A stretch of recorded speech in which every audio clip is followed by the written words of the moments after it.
இது எக்ஸசைஸ் 1.2. இந்த எக்ஸசைஸ் 1.2ல வந்து என்ன பார்க்கணும், ஃபஸ்ட்டு கொஸ்டின் என்ன கொடுத்துருக்குறாங்க அப்படிங்கிறத பாருங்கள். இங்கே கொஸ்டின் என்ன கொடுத்துருக்காங்க, லெட் ஏ 1 2 3 7 பி 3 0 -1 7 அப்படி கொடுத்துருக்கா. Which of the following are relation, இதெல்லாம் இதில் ரிலேஷன் அப்படின்னு பார்க்குறோம். இப்போ ஃபஸ்ட்டு இருக்கிறதெல்லாம் ஏ, செகண்ட் இருக்கிறதெல்லாம் இது பி, அப்படி தானே. ரிலேஷன் ஏ டு பின்னு கொடுத்துருக்குறாங்க. அப்போ ஃபஸ்ட்டு இருக்கிறது ஏவாக இருக்கும், செகண்ட் இருக்கிறது பியாக இருக்கும். அப்போ ஏல 2 இருக்கா அப்படின்னு பார்க்குறோம். எஸ் இருக்குது. So A is belongs to A, இல்லைன்னா இதை நம்ம ஸ்மால் ஏன்னு கூட வச்சுக்கலாம், ஒன்றும் ப்ராப்ளம் இல்லை. Small A is belongs to A. ஆனால் ஸ்மால் பியை பாருங்கள், it not belongs to B. So it is not a function, sorry it is not a relation, it is not a relation. அவ்வளோதான், வேலை முடிஞ்சது. இது ஃபஸ்ட்டு கொஸ்டின். செகண்ட் கொஸ்டின் அதே மாதிரி பார்க்கணும். இப்போ ஏல -1 இருக்கா அப்படிங்கிறத பார்க்கணும். So A is not equal to not belongs to A. ஏல இல்லை, ஏல -1 கிடையாது.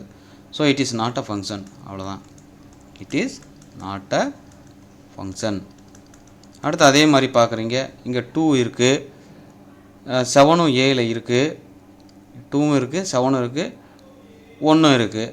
அடுத்து பியை பாருங்கள், பியில் -1 இருக்குது, 7 இருக்குது அண்ட் 3 இருக்குது. Yes, it is a function. அவ்வளோதான், ரெண்டையுமே பார்க்கணும், ஏலையும் பிலையும் பார்க்கணும்.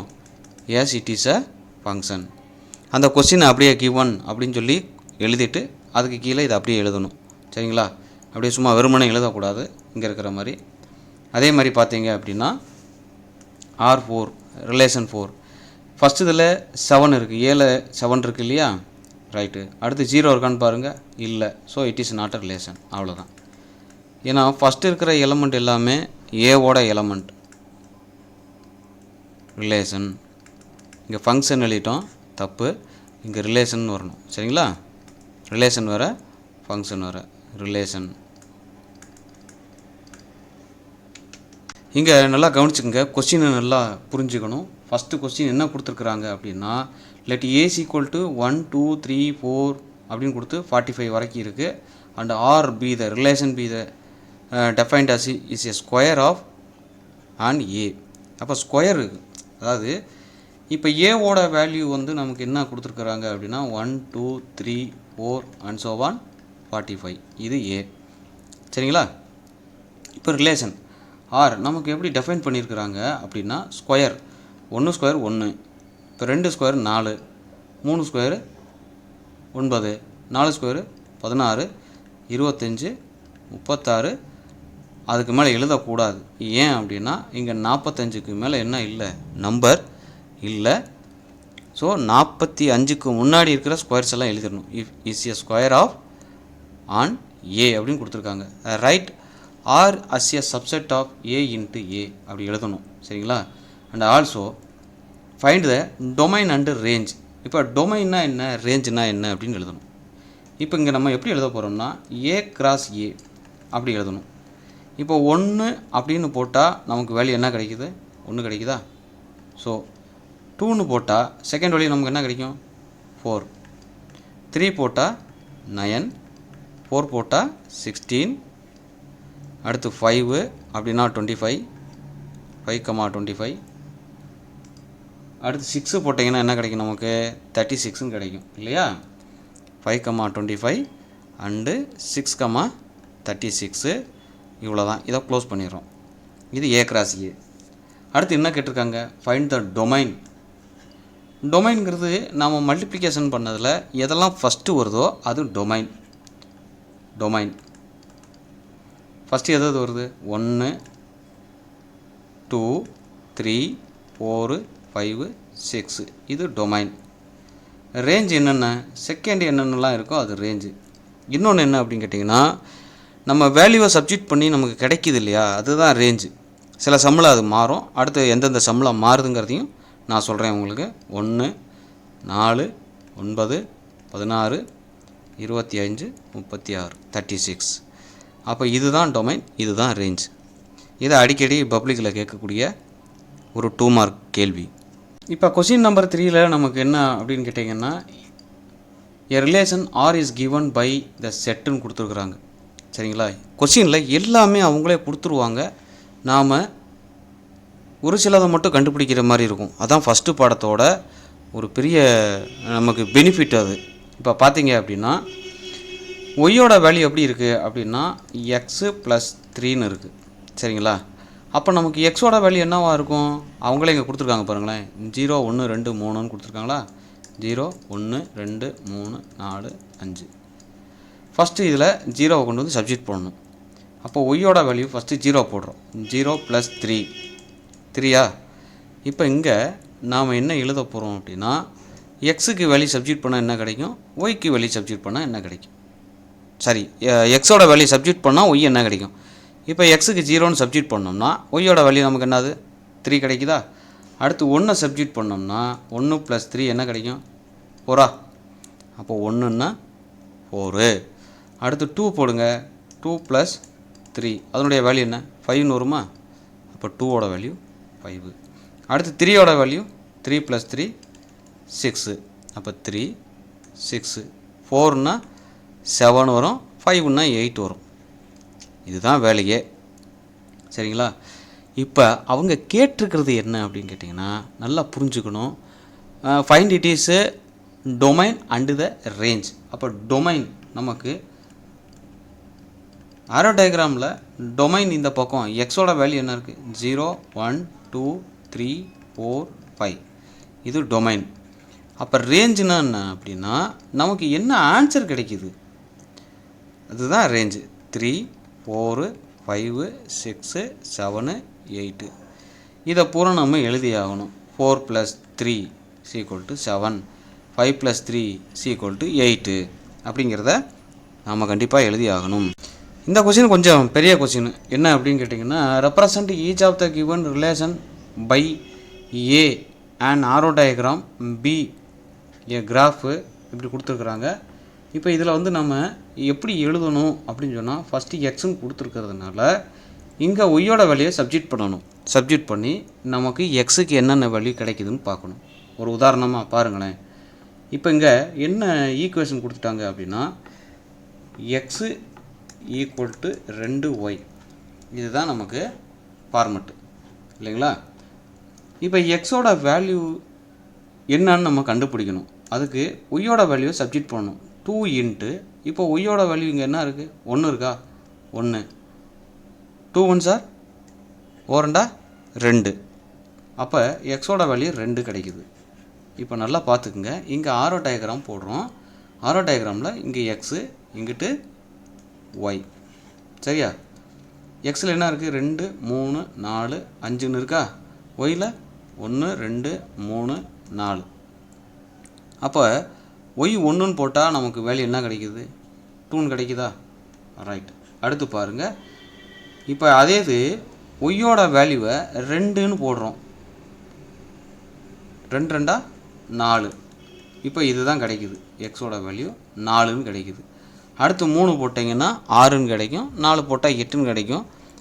ஆனால் இங்கே 6ம் 8ம் இல்லை. அதனால் இந்த வேல்யூ 2 வேல்யூ நமக்கு நெக்லெக்ட் ஆயிரும். ஸோ இப்போ நமக்கு இந்த 2 வேல்யூ தான் இருக்குது. இப்போ இதுலேருந்து தான் அவங்க என்ன கேட்குறாங்க அப்படின்னா அண்ட் ஆரோ டயக்ராம். இது ஆரோ டயக்ராம் நம்ம எழுதியாச்சு. ஆரோ டயக்ராம்னா அம்புக்குறி படம். சரிங்களா? அம்புக்குறி படம். அடுத்து கிராஃப் போட போகிறோம். இப்போ நல்லா பார்த்துக்குங்க. கிராஃப் வந்து நீங்கள் எப்படி வேணாலும் போடலாம். அது உங்களுடையது. இங்கே 1 2 3 4 5 6ன்னு போய்கிட்டே இருக்கும். 7 8 அப்படியே போயிட்டே இருக்கும். அதே மாதிரி இந்த பக்கம் 1 2 3 4 5 6ன்னு போய்கிட்டே இருக்கும் இல்லையா. அப்போ எக்ஸில் 1 அப்படின்னு போட்டால் நமக்கு ஒயில் என்ன கிடைக்குது 2ன்னு கிடைச்சதா. அப்போ நல்லா கவனிச்சுக்குங்க. எதில் நம்ம வேல்யூ மாறுதுன்னு பார்க்கணும். இப்போ எக்ஸோட வேல்யூ தான் கிடைக்குது இல்லையா. அப்போ அது தலைகீழாக மாறிடும். ஒயில் 1ங்கும்போது எக்ஸில் 2 அப்படி தலைகீழாக மாறிடும். அப்போ இங்கேருந்து பார்க்கணும். ஒயில் 1ங்கும்போது எக்ஸில் 2. அப்போ அர்த்தம் என்னென்னா 2, 1 அப்படின்னு அர்த்தம். எக்ஸில் 2 ஒயில் 1. அதே மாதிரி அடுத்தது என்ன கொடுத்துருக்குறாங்க, எக்ஸில் 4 ஒயில் 2. அப்போ எக்ஸில் 4 ஒயில் 2, அப்போ 4,2. இவ்வளோ தான் வேல்யூவே. இது கிராஃபு, அதாவது வரைபடம் பி. அடுத்து மூணாவது என்ன கேட்டிருக்காங்க அப்படின்னா, செட் இன் ரோஸ்டர் ஃபார்ம், அதாவது வரிசை ஜோடியினுடைய கணம் எழுதணும்னு சொல்கிறாங்க. அப்போ இதை அப்படியே எழுதிட வேண்டியதான். 2,1 அண்டு 4,2. இவ்வளோ தான் ஃபஸ்ட்டு கொஸ்டினுடைய ஆன்சர். அதே இதில் ரெண்டாவது சப்டிவிஷனை பார்த்தீங்க அப்படின்னா என்ன கொடுத்துருக்குறாங்க அப்படின்னா, ஒய்யோட வழியை டைரெக்டாக கொடுத்துட்டாங்க. y = x+3, y = x+3. அப்போ டைரெக்டாக நம்ம வந்து எழுதிட வேண்டியதான். என்ன கொடுத்துருக்காங்க அப்படின்னா, x and y R the natural numbers less than 10.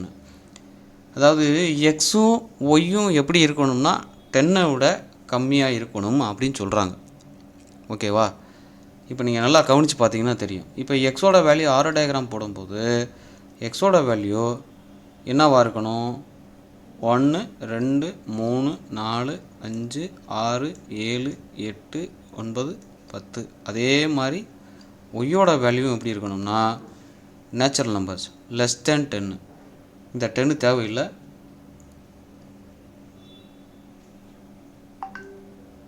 சரிங்களா? 10 தேவையில்லை, 9 வரைக்கும் போட்டால் போதும். அதே மாதிரி 1 2 3 4 5 6 7 8 9. இப்போ இங்கே ஒய்யோட வேல்யூ x+3 அப்படிங்கிறதுனால ஒன்று எக்ஸை சப்ஜெக்ட் பண்ணுங்கள், இல்லை ஒய்யை சப்ஜெக்ட் பண்ணுங்கள். நமக்கு தேவை ஒய். அதனால் நான் ஃபஸ்ட்டு எக்ஸை சப்ஜெக்ட் பண்ணுறேன். 1 சப்ஜெக்ட் பண்ணுன்னா 1 + 3 எவ்வளோ கிடைக்கும், 4 கிடைக்குமா? அப்போ 1ன்னு போட்டால் நமக்கு என்ன வேல்யூ கிடைக்குது, 4.